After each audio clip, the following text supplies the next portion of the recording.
आप सभी का स्वागत है। मुझे पूरी उम्मीद है, पूरी आशा है आप और आपका परिवार बिल्कुल खुश होंगे, स्वस्थ होंगे।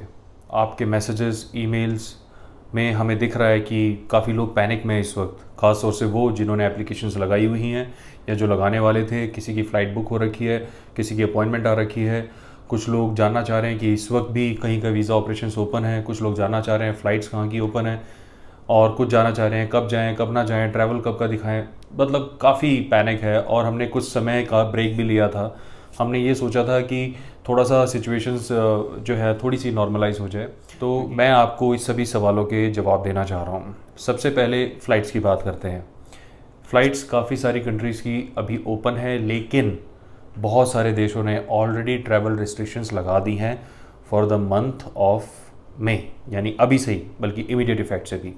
अप्रैल के 3rd वीक में लग गई थी रिस्ट्रिक्शंस, जो मई में 1st वीक, 2nd वीक, किसी की 15 मई तक है, किसी की 10 मई तक है।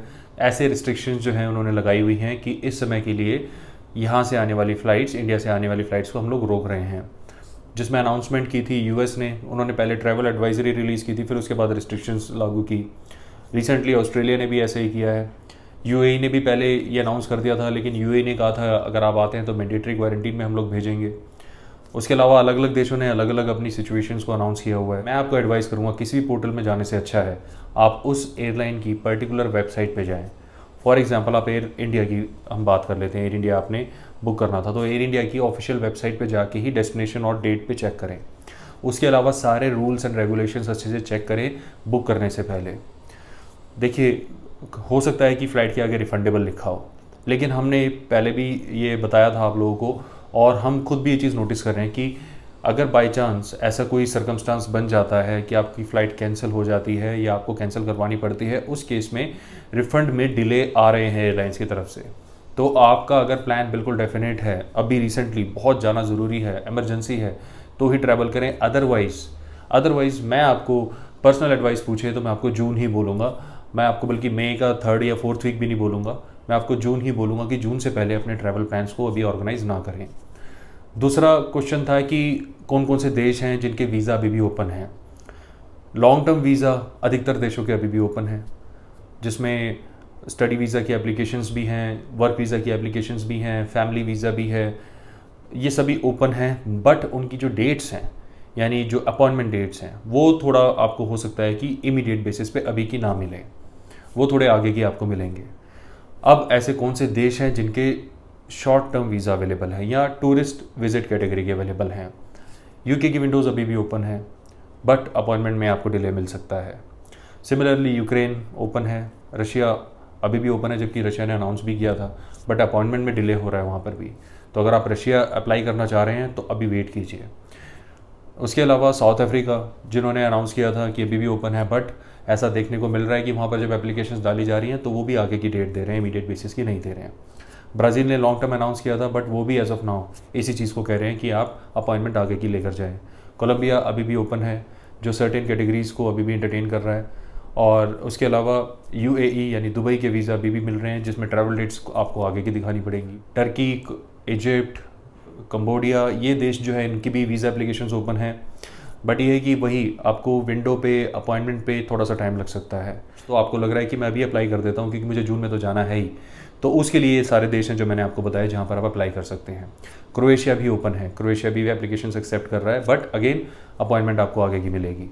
अब यहाँ पे क्या है कि अगर आपकी अपॉइंटमेंट आपको पहले से मिल चुकी है और आपकी रिस्पेक्टिव सिटी में लॉकडाउन या कर्फ्यू लग चुका है, तो उस केस में सबसे पहले तो आपको चेक करना होगा आपके एरिया का वीएफएस ओपन है कि नहीं है, या वीज़ा सेंटर जो भी है, बीएलएस है, जो भी है, वो ओपन है कि नहीं है।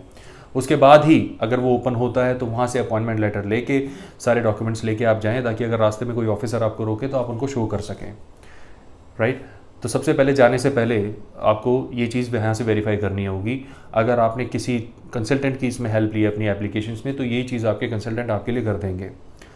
अब यहाँ पे अगर आपकी वर्क वीज़ा की अपॉइंटमेंट बीच में आ रही है या कोई और दूसरी फैमिली केस की वीज़ा की अपॉइंटमेंट बीच में आ रही है, तो उस केस में आप एम्बेसी से भी डायरेक्ट अपडेट ले सकते हैं। एम्बेसी को भी आप ईमेल या कॉल करके पूछ सकते हैं कि मेरी XYZ अपॉइंटमेंट है, इस डेट की है, शुड आई कम, क्या मैं आ सकता हूँ उसे अटेंड करने के लिए। तो definitely they are going to reply. हो सकता है कि आपको ईमेल पे रिस्पांस ना मिले और फ़ोन पे भी लूज़ रिस्पांस मिल सकता है, यानी आपको मल्टीपल टाइम्स कॉल करना पड़ सकता है।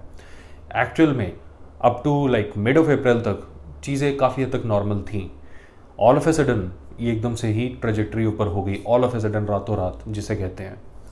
उससे पहले आपने देखिए क्रोएशिया भी ओपन हो गया था, स्वीडन ओपन हो गया था शेंगन वीज़ा के लिए, और काफ़ी सारे देश ओपन होने लग गए थे, जिसमें कंबोडिया था, कोलंबिया था, ब्राज़ील था, साउथ अफ्रीका था, यूके तो बहुत पहले से ही है, रशिया काफ़ी पहले से है, यूक्रेन है। तो धीरे धीरे हर कोई ओपन हो रहा था। बट ये था सेकेंड वेव, पता था, वेटेड है। काफ़ी सारे बड़े बड़े साइंटिस्ट ने बोला था इंडिया में सेकेंड वेव आ सकती है, बट वो इस तरीके से डैमेज लेकर आएगी शायद इसका अनुमान नहीं होगा, जिसकी वजह से ऑल ऑफ ए सडन रातों रात इतने सारे केसेस आ गए। अब ये जितनी स्पीड से बढ़ा है, उम्मीद तो यही है उतनी स्पीड से ये नीचे भी आ जाए। बट जब तक ये नहीं आता तब तक जो भी अपडेट्स आते रहेंगे मैं आप तक वो लाता रहूँगा। अभी एज ऑफ नाउ तो यही कंट्रीज़ ओपन है। मैंने आपको कंट्रीज़ की लिस्ट का बताया, अपॉइंटमेंट्स का बताया, आपको किस तरीके से मैनेज करना है, फ़्लाइट्स का मैं आपको अपडेट दे चुका हूँ। इसके अलावा अगर आपके पास कोई क्वेश्चंस हैं जिस पे आप अभी भी कन्फ्यूजन में हैं, आप उसे कमेंट बॉक्स में जाके मेंशन कर सकते हैं, उस पर भी इन्फॉर्मेशन हम लोग अपलोड करेंगे। अपना ध्यान रखिए, ये कहने की बात नहीं है, आप रखते ही हैं डेफिनेटली। और मुझे पूरी आशा है जिस स्पीड से ये चीज़ें बढ़ी हैं, फैला है, उतनी स्पीड से कंट्रोल भी आ जाएगा। अपना समय देने के लिए धन्यवाद। Bye bye.